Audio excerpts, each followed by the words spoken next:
What I want to talk to you is a bit about the organizational world that ministers inhabit. The way I understand it, I put in your manual some information on management, although if you're not in a multiple staff situation, a lot of that's going to be irrelevant. But I do want you to think about the church organizational world. It's something I've thought a lot about because I've lived in it all my life. I've worked in it for many, many years in various capacities. And it's very, very curious to me how it unfolds. Here's one major problem, by the way, and that's one reason I wanted to stick this part in here as we conclude this. I find ministers over and over again, now this is not all ministers, but the vast majority of ministers have been very, very poorly prepared for all things management and all things organizational.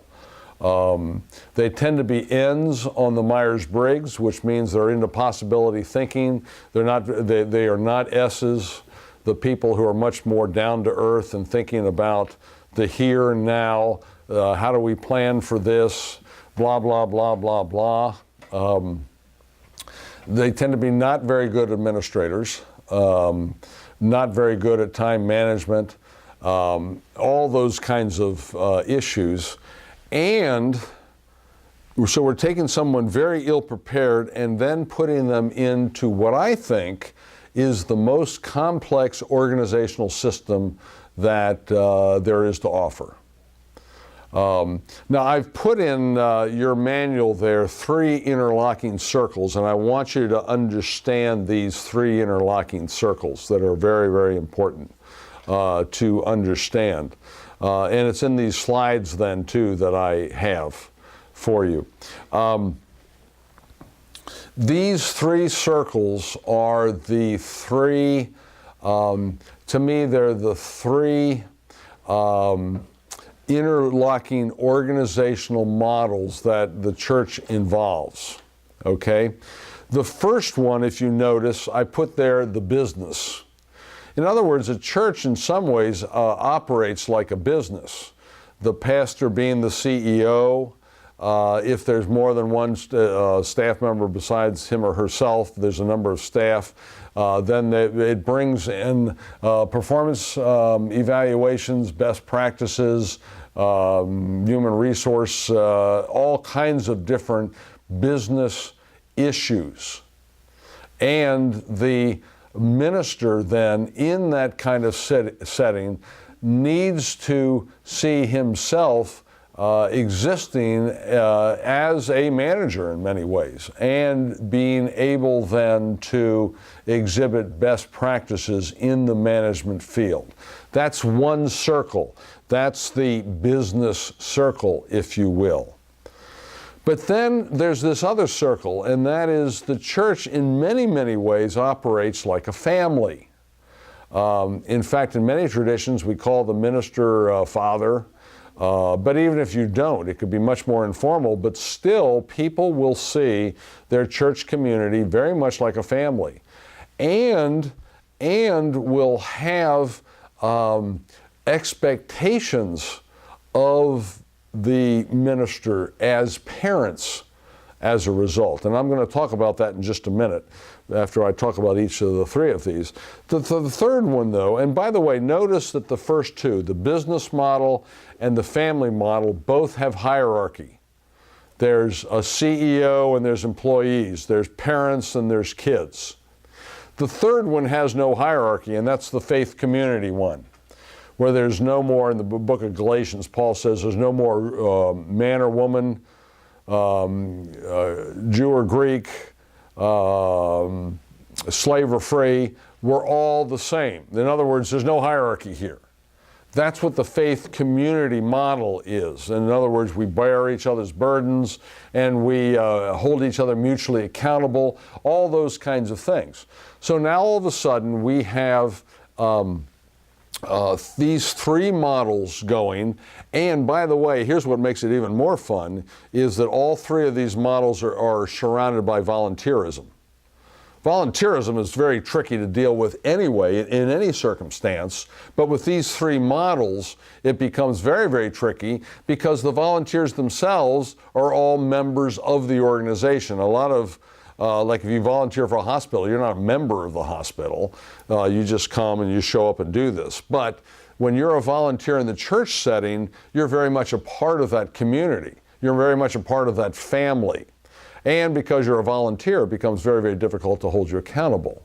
In other words, if you come to one of your Sunday school teachers and say, you know, you haven't been doing a very good job, you know, the person's going to say is, well, nuts on you. I'm going down straight to the other church. And off they go. So you can't just handle it that way. But even for your paid people, it gets very, very tricky. Let me give you an apocryphal story, but it is, I think, telling. And that is the minister calls in his church janitor, the sexton, and he says this to him. And the sexton named John is a church member. A lot of churches have the people that work at the church have to be members of the church, and this is the case. So he calls him in, and the minister says this to John. John, I've been noticing your performance over the last 6 months, and it continues to decline. I've spoken to you about this constantly. Floors aren't mopped, chairs aren't organized. It's bad to the point of, John, I'm going to have to let you go. Now, John, I'm your minister, and I heard you just lost your job. Tell me how I can be of help to you.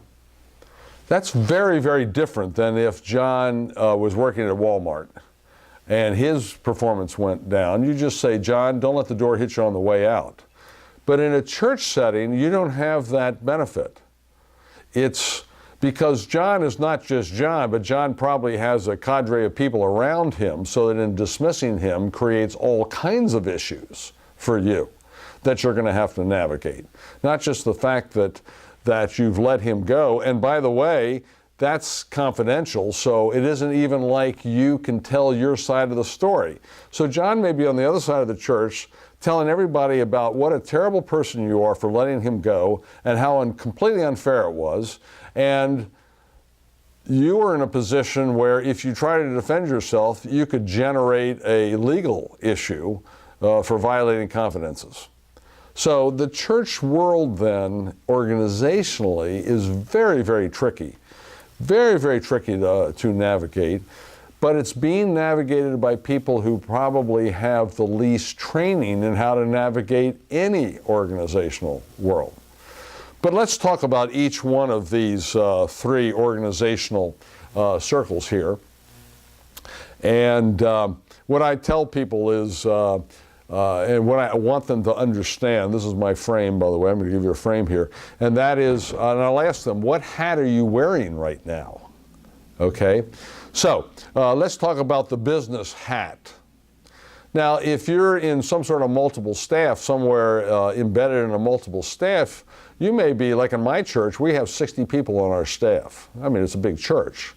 Well, that's not even a small business. That's a medium-sized business now that you're talking about. Well, that means that the minister has got to understand when he's wearing a business hat. That's my story about John the janitor, you know, and the minister having his business hat on and calling John to account for his poor performance, but then switching to his pastor hat and then trying to comfort him because he's lost his job, even though I was the one who fired him right now. So it makes it very, very complicated. But anyway, with your business hat on, hopefully you understand how hierarchy works, what's the organizational chart, and how that operates. Remember, in some ways, I'm pointing you to the STAR model now. What's the structure of this organization? Who's above you? Who's below you? Who's beside you? How does authority and power work here? How does it really work? Does it follow the organizational model? Or like I said, is the pastor's secretary the one who really has all the power because her husband is who he is and has all the money in the church? And so getting rid of her means that you completely tank the church as a result. All those things come into play here when you have your business hat on. But you don't have the luxury to keep that business hat on, because, by the way, you also many times have to switch into a parent hat. Let's talk about the parent hat now, okay? Now, hierarchy is still a factor, but as a parent, you as a minister, first, when you first come to a church, by the way, almost all ministers are seen as the good parent. Now, here's the rule of thumb. Depending on how tightly wrapped the people emotionally, the people in your congregation are, how well defined they are, is the way I've been talking about it actually, will determine how much or how little they actually see you as parent. Now, if they've had a lot of emotional baggage because growing up was very, very troubling and tricky to them, and left them with many scars and many unanswered issues internally, they're going to look to you as the good parent who will heal these wounds. Now, be advised, by the way, that that expectation is impossible for you to meet. You will disappoint them. And then, depending on who this person is and how much power they have, you could really get significantly hurt. The best way to identify these people, by the way, is when you first come to a new church setting, the people who adore you are the most dangerous. The people who said, you know, Pastor, until you showed up here, I'd never heard a sermon preached until you. Do you walk on water, by the way? I was just curious. I mean, do you fill the bathtub and walk on it? I mean, you must, because you're so incredible. Those are the persons I've heard over and over again are the first ones to stick a knife in your back when you disappoint them. And by the way, the possibility of you disappointing them is 100%. The reason being is you cannot meet all of their and heal all their childhood wounds.